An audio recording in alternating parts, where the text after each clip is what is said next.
Hello, planty people. Do you guys like sphagnum moss or prefer the look of live moss? Do you even know what live moss looks like? Let me show you real quick. This is live moss that is growing. Oh my god. I didn't break it. Oh my god, this looks so raw. Anyway, but today we're gonna try and revive this dead sphagnum packaged moss that I ordered from Amazon in this container because I personally prefer the look of live moss when you mix it with your house plants, with your carnivorous plants. It looks so much prettier, like nature. With that being said, let me introduce myself before we start the video. Hey guys, my name is Melina. I do videos about makeup, plants, my life, and travel.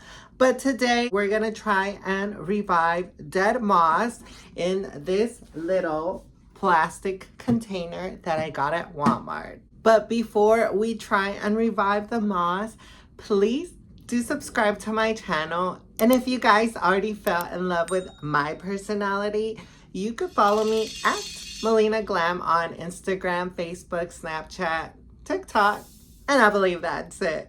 But without further ado, let's revive this dead moss into live moss.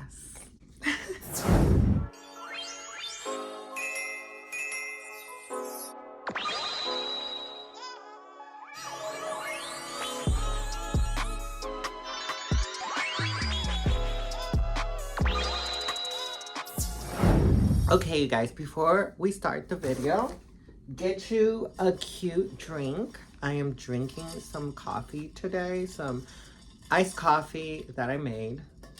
Ow, I hit my tooth. Oh, sphagnum moss. What is it? Sphagnum moss is pretty much a growing media that a lot of planty people, including myself, use for propagation, for growing media. Anthuriums love them. Like roots just love sphagnum moss. Most people use them for propagations, for air layering. Carnivorous planty people use them as a permanent growing media. They mix it with perlite. I personally just like the look of live sphagnum moss. I personally love sphagnum moss. I have used it with my queen anthurium as the main growing media with nothing else, just pure sphagnum moss. And I got my queen to grow so big. My queen anthurium was really big, but I did have it in my IKEA greenhouse and it grew and it grew and it grew. A lot of people use sphagnum moss as a top layer for your growing media because sphagnum moss keeps moisture in for plants, keeps humidity high, and the roots just love sphagnum moss. But today we're gonna try and revive dead sphagnum moss. This is gonna be an extended process. We're gonna have to be patient. We're gonna have to wait a few weeks to months for this sphagnum moss to work and start growing and becoming alive. I specifically saw this technique from Benji Plant. I know a lot of y'all follow him already, but if you don't, go follow him, go check out his video. I'll link it down below, the video that helped me understand how to grow sphagnum moss. He pretty much bought this specific brand. The brand is called Best Grow. He just got a regular bag of sphagnum moss and put it in a plastic bin. And I got this one from Walmart because I fell in love with the little holes that it has for ventilation, so I don't even have to open it.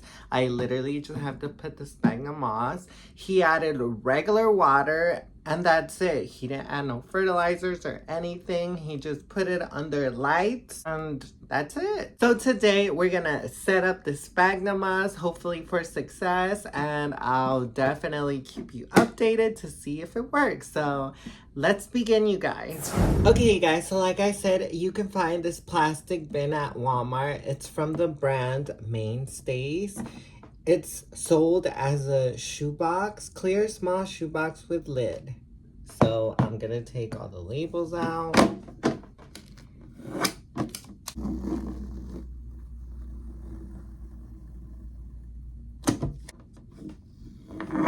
As I said, it has holes for ventilation on both sides, so that's why I fell in love with this little bin. We're gonna just add regular water. I'm using distilled water because most of this sphagnum moss I'm gonna use on my carnivorous plants. And again, the brand is from Best Grow. You can find this on Amazon. I'll link it down for you guys. This is the Best Grow brand. Benji Plant said this is the brand that worked for him, so I trust him, and we're gonna use this one today. I got the 12 liter one. I think it's liters. I'm bad with measurements. But yeah, there's different sizes. I got the small one because I do already have moss, but I wanted to try this one that he says worked for him. So literally just grab the moss and start putting it in the water. This moss is pretty clean compared to the one that I have already. So yeah, but if you see any twigs, just get them out. Like any little things that are not moss, like that one. Okay. Okay, you guys, so here it's mostly clean moss. I found a lot of like little twigs and stuff and sticks, so take all that out. There's some moss that'll be darkened. I don't really like that, so just take your time. And the next step is we're gonna cut the moss, because by cutting the moss you're gonna activate more growth. When you cut it, it just activates more growth points. So just cut the moss into little pieces and take your time with this. This is very, oh, don't cut your nails. Like I almost cut my nails. Oh my God. Yeah, take your time, put some music on, and just relax and enjoy. And if you find more little twigs, just take them out, and yeah, take your time with this, you guys. So I'm not gonna bore you, so I'm gonna speed up the process. And yeah, pretty much I went like this and cut it everywhere into little pieces. Now you just water it. I like to use distilled water. You could use reverse osmosis water. Anything that doesn't have harsh chemicals, you can use tap water, but I personally wouldn't. But that's my preference. So it's better to use bottled water, anything that doesn't have like harsh chemicals. So now for the fun part, we're just gonna water it, and this is always fun for me because I'm using my electronic spray bottle that I got from Amazon. I'll link it down below, and I will have a future video telling you more about this. But yeah, it pretty much has a top button, and we're gonna spray this moss. Literally that easy, you guys.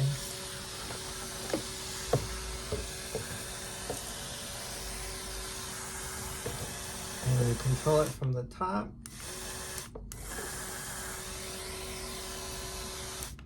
That's it. And just mix it around.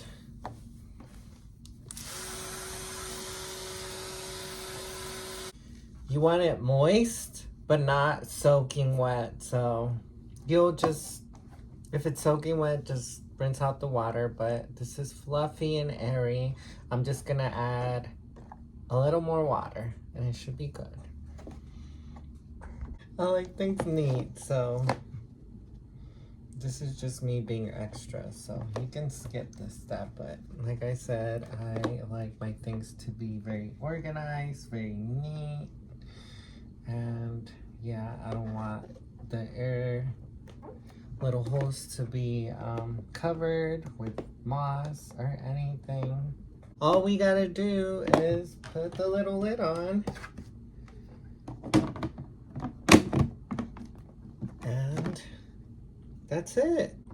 So it has the little holes on the sides, like I said, so you literally don't have to drill any holes in this for airflow, because this does need airflow. And just keep it in grow lights is the best option, because grow lights will give it enough light for it to grow versus the harsh sun that could rise the temperature and potentially cook this moss and not let it grow. But yeah, I'm gonna keep it under grow lights. And yeah. Okay, guys, so here is our little prop box. You can see the moss, which is a requirement to grow moss. It needs to be clear with a clear top. If it doesn't have a lid, you can even use plastic saran wrap. But yeah, you can find this at your local Walmart. I believe I paid $6.98. So yeah, you guys, that's the whole process. I'll definitely keep you updated on this on the next video. It might take a few weeks, a few months, but any little green, any little green that I see, I'll definitely keep you updated. I'm not gonna touch it. This is gonna have grow lights under my IKEA green house cabinet. So yeah, but now let me show you some live moss that I included in some of my plants and terrariums. Here's some live moss. This is what it's supposed to look like when it sprouts. So hopefully the moss that we just propagated in the box will definitely come to life like this. This is what it's supposed to look like. Okay, you guys, so this is my Nepenthes barrio. It's striped. It's very cute. I forgot the number. I'll put it on the screen. I forgot because there's a few Nepenthes barrios. So I put some little sprouts of this little cup. I cut it up and I put it all over the pot. And as y'all can see, it's definitely grown. It has structure. It kind of grows like weeds. Look at it. Oh, it needs to be watered right there. This is starting to dry up. This is what dry live moss looks like, so I gotta water that part.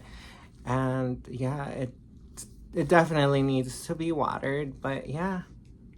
This is what live moss looks like on your plants. It makes it look more lush versus just growing them in regular sphagnum moss. I love the look. So here's an example. This is what regular dead moss looks like, and this is what live moss looks like. Which one do you prefer? Honestly, come on now. This one looks so pretty. I love the structure. It looks alive versus this is just dead. And I mean, even if it's wet, like, it dries up so quick versus this one is just alive. It takes a while to dry up, and yeah, you could always get cuttings from the moss. I definitely prefer the live moss look versus the dead moss.